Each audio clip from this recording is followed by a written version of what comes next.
Bien, nos encontramos como cada jueves para otra clase de Historia y Geografía.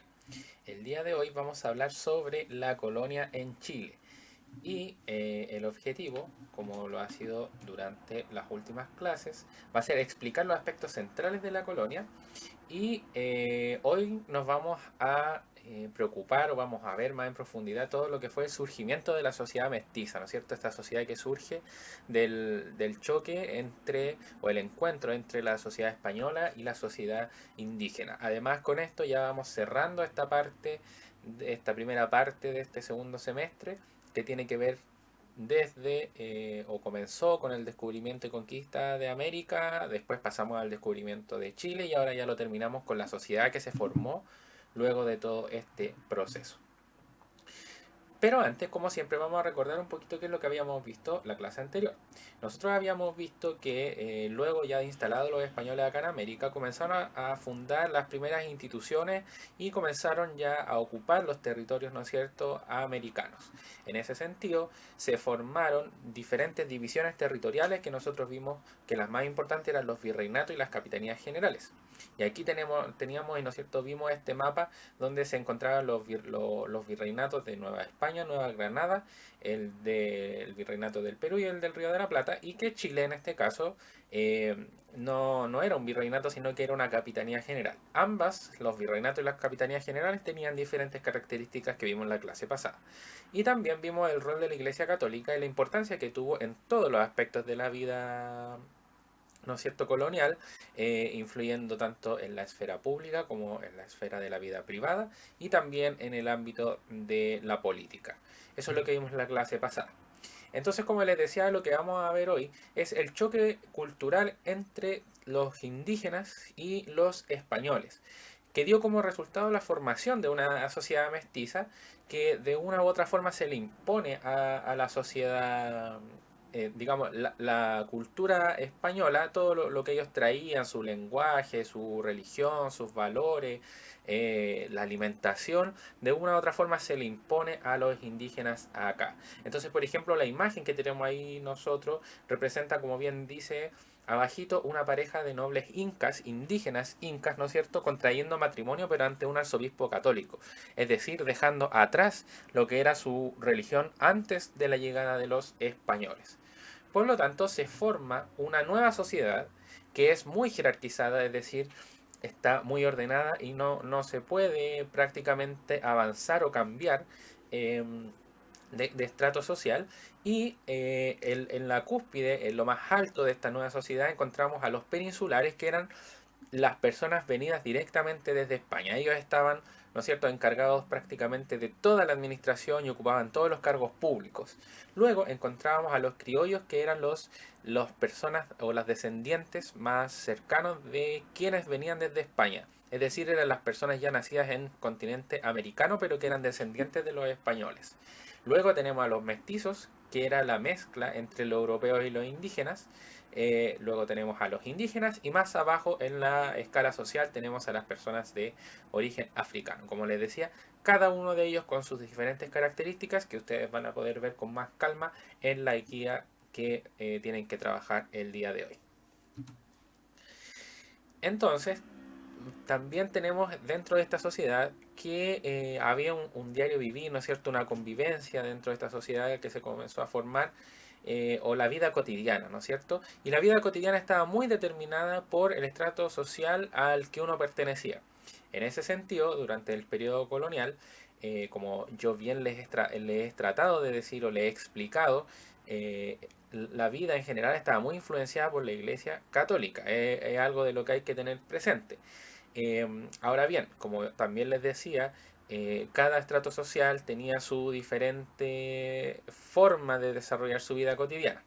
En ese sentido, la clase más alta, ¿no es cierto?, que nosotros vimos, y volvemos a nuestra pirámide, en este caso los peninsulares y los criollos también en cierta medida, se dedicaban principalmente o se reunían en lo que se llamaba las tertulias, ¿no es cierto?, que eran una suerte de fiestas y compartían, bailaban, como, ¿no es cierto?, conversaban, discutían de diferentes temas, etcétera, ya las tertulias. Por otro lado, por ejemplo, tenemos las actividades de la vida cotidiana de los indígenas. Aquí tenemos una representación de lo que era el juego de la chueca. Pero también, como les decía, era muy importante o sucedía mucho durante la colonia el tema de las fiestas religiosas, era muy recurrente. Pensando en que, como les decía y vuelvo a repetir, la Iglesia Católica estaba muy involucrada en el diario vivir de las personas. ¿Y por qué puse estas dos imágenes? Porque en un lado, ¿no es cierto?, en el lado izquierdo de su pantalla tenemos la fiesta del Corpus Christi en 1826. Pero hay que pensar que muchas de estas cosas que se realizaban en la vida cotidiana en la colonia persisten hasta la actualidad, es decir, en el día de hoy se siguen desarrollando y por eso ustedes a la derecha de su pantalla tienen la celebración de la fiesta del Corpus Christi en la actualidad en nuestra plaza de armas en el centro de Santiago. Otra de las actividades, ¿no es cierto?, y que ya se desarrollaba en las clases sociales más bajas, eh, por ejemplo, el juego del trompo. También se hacían peleas de gallo, aunque no lo crean, también ya en el periodo colonial se elevaba volantines, y que son cosas que hasta, si bien es cierto, no las peleas de gallo, pero sí, por ejemplo, el trompo, las damas, el ajedrez, son cosas que ya durante el periodo colonial se desarrollaban. Y acá tenemos, ¿no es cierto?, lo que eran las celebraciones de las clases más bajas, donde se desarrollaban diferentes fiestas, ramadas, y ellos celebraban al aire libre, ¿no es cierto? Y era muy diferente a lo que era el ambiente de las tertulias, porque acá había música, había baile, pero otro tipo de baile, no el baile como de salón, por decirlo, sino que más bien las cuecas, ¿no es cierto? Ese tipo de cosas era ya en los sectores o en los estratos sociales más bajos. Y aquí tenemos la actividad, pero antes de irnos a la actividad, quiero que veamos muy rápidamente, para cerrar esta primera parte de este segundo semestre, vamos a ir, la tecnología hoy día nos permite, a pesar de estar en las casas, hacer un pequeño tour virtual a lo que es hoy el Museo Histórico Nacional. El Museo Histórico Nacional es súper importante o está ubicado en un lugar que fue muy importante para la sociedad chilena colonial, porque aquí en este edificio, como ustedes pueden ver, funcionó la Real Audiencia, que era una de las principales instituciones durante el periodo colonial. Entonces vamos a entrar al Museo Histórico y vamos a retroceder. Me cuesta un poco esto del mouse, pero vamos a ir acá porque el museo nos va a permitir hacer un pequeño resumen de todo lo que nosotros hemos visto, que, como yo les decía, comenzó con todo lo que fue el proceso de descubrimiento y conquista de América. Por lo tanto, nos vamos a situar acá, en esta parte del museo, que como ustedes se fijan, tiene un cuadro, un retrato de Cristóbal Colón. ¿Por qué es tan importante esto? Porque recordemos que todo este proceso comenzó con Cristóbal Colón cuando él decide, ¿no es cierto?, venir a... Bueno, no decide precisamente venir a América, él lo que pretendía era llegar a las Indias, ¿no es cierto?, pero finalmente termina llegando a América. Y en este segundo retrato, ¿no es cierto?, nosotros en este segundo cuadro tenemos a la Niña, la Pinta y a la Santa María en la búsqueda de una nueva ruta hacia India, pero que finalmente llegan a América. Entonces, tenemos además acá un globo terráqueo, ¿no es cierto?, que fue muy importante para aquel entonces porque se le fueron agregando nuevos territorios y nuevas rutas. Por lo tanto, fue un elemento central en lo que fue el proceso, la primera parte del proceso de descubrimiento y conquista de América. Luego tenemos acá ya lo que fue el proceso de descubrimiento y conquista de Chile. En esta imagen no se nota bien, pero está don Diego de Almagro y don Pedro de Valdivia en esta imagen de acá, que como vimos ambos hicieron intentos por conquistar a Chile. El primero, don Diego de Almagro, no fue muy exitoso, mientras que sí, don Pedro de Valdivia tuvo mucho más éxito y se convirtió, luego de fundar Santiago en 1541, el 12 de febrero, en el primer gobernador de Chile. Entonces aquí ya avanzamos a lo que fue el proceso de descubrimiento de Chile, que como nosotros vimos también no estuvo exento de complicaciones, y esas complicaciones hicieron que destacaran personajes como por ejemplo Inés de Suárez, que encontramos aquí en esta imagen. ¿Por qué? Recordemos que Inés Suárez participó en lo que fue la defensa a la ciudad de Santiago cuando Michimalonco lo quema en algún momento en 1541 y ella sale, como Pedro de Valdivia no estaba dentro de la zona de Santiago, a hacer la defensa y es una de las mujeres o personajes más destacados dentro del proceso de conquista de Chile. Luego de todo este proceso, nosotros vimos también que la Iglesia Católica tuvo una gran influencia en todo lo que fue la vida colonial, en todos sus aspectos, ¿no es cierto?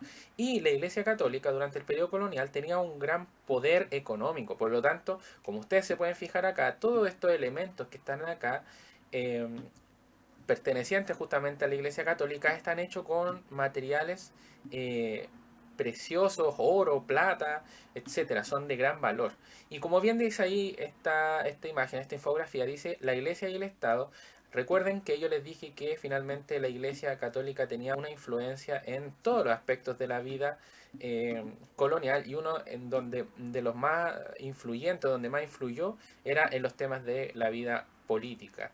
¿Por qué? Porque los gobernantes de aquella época le pedían consejos a la Iglesia Católica en la toma de decisiones. Por eso encontramos aquí un salón solamente dedicado a lo que es la Iglesia Católica. Y por último, que es ya más relacionado con lo que veíamos hoy, tenemos la sociedad la formación de la sociedad colonial, que como yo les decía, en algún momento era muy jerarquizada, existían, ¿no es cierto?, estratos sociales muy marcados, muy diferenciados, y aquí en esta primera parte tenemos lo que es el estrato social más alto, conformado por los peninsulares, ¿no es cierto?, que yo les decía que se reunían en tertulias, y aquí tenemos la conformación de la élite. Aquí podemos ver cómo se vestían, su vestuario, y finalmente esta es una representación de lo que yo les decía recién, de una tertulia. Era muy común también que durante esta época se hicieran retratos de aquellas personas o de aquellos personajes más influyentes y más importantes de la sociedad colonial.